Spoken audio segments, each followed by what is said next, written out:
2 really fun hours on the water during sunset with Pride of Maui.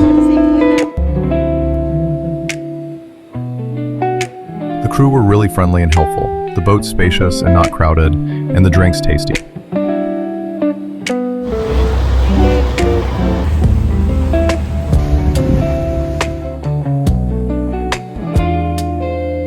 The dinner had fresh vegetables, Molokai sweet potatoes, island-style baby back ribs, and shoyu chicken.